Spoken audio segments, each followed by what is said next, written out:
Fuente B.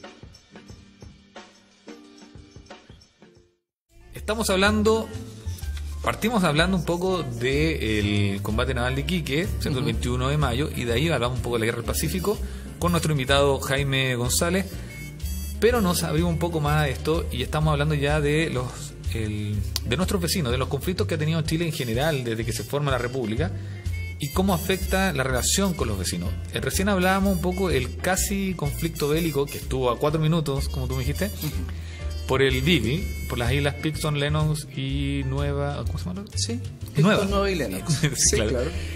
Con Argentina en el 78, en 1978. ¿Qué pasaba ahí? ¿Qué pasaba si Chile se enfrentaba? En el corte, en la música, hablábamos un poco con Jaime con respecto a las distintas teorías que se postulaban. Una era que Chile perdía el sur, perdía Punta Arenas, perdía el extremo sur. Pero otro habla de que ganaba el norte, la zona de Tucumán. ¿O no por ahí? ¿O no? Bueno, se supone que había como una suerte de estrategia de canje, ¿no? O Ya. sea, muy militar, si tú quieres. Se supone que aquí, en la época, en Chile, no se estaba improvisando. Se supone que había un plan, ¿sí? Un plan que se conocía como la Operación Lobo Marino. Ya. Y sobre esa base, a ver, hay que tomar en cuenta un contexto, ¿no? La Guerra Fría, y se han instalado regímenes autoritarios en muchos lugares del mundo, y en América Latina es muy evidente. Argentina está viviendo una junta militar de gobierno, Chile está viviendo lo mismo, y en ese contexto tienes que tomar en cuenta criterios militares básicos sobre realismo político, ¿no? De qué se dispone. Chile disponía de muy pocos recursos militares. Y en ese sentido no me estoy refiriendo a los recursos humanos, me estoy refiriendo a recursos de tipo material. Había un bloqueo. Mira, había algo muy evidente. La Fuerza Aérea chilena no disponía justamente de mayores aviones para el combate, ¿sí? No podíamos decir lo mismo de la Armada, que disponía de lo mejor.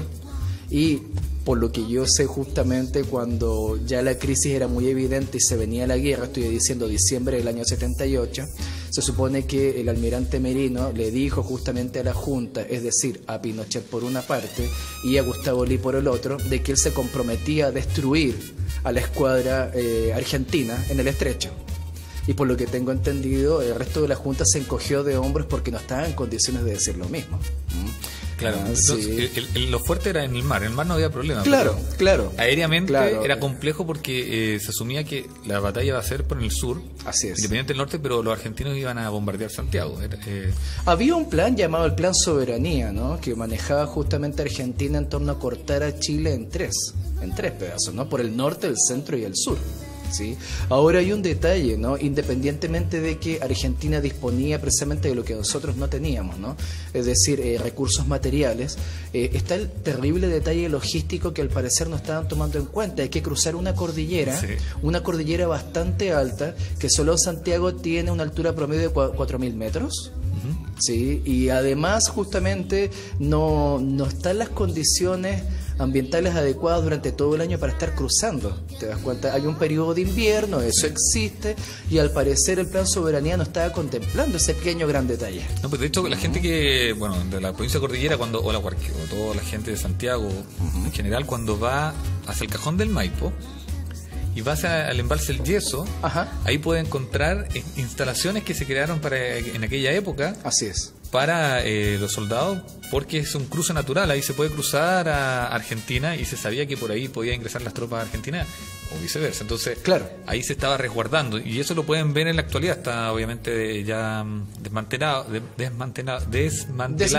sí. pero todavía quedan esas instalaciones. Entonces ahí la gente puede entender al punto que llegó. Porque si ya se llegó a construir, bueno, si estuvo a 4 minutos de comenzar la guerra, claro. Así que se llegó. Y en el norte tenemos a nuestros otros vecinos, y ahí se minó todo, ahí se hicieron todas estas minas antipersonales. ¿Y qué pasaba si Chile entraba a la guerra? Algunos dicen que entraba Perú también a la guerra y entraba Bolivia. Sí. ¿Era tan así? Mira, hay un detalle, ¿no? Para el caso de Perú teníamos ya una crisis del año 75, ¿sí? Pero también de repente no se toma en cuenta que con Argentina había ya un primer aprestamiento bélico serio en el año 77. ¿sí? También muchas veces no se toma en cuenta que en los años 60, fines de los años 60, ya hay una crisis entre Chile y Argentina por Laguna del Desierto. Sí. Sí, el famoso episodio en Laguna del Desierto, en la cual justamente un carabinero murió justamente haciendo soberanía.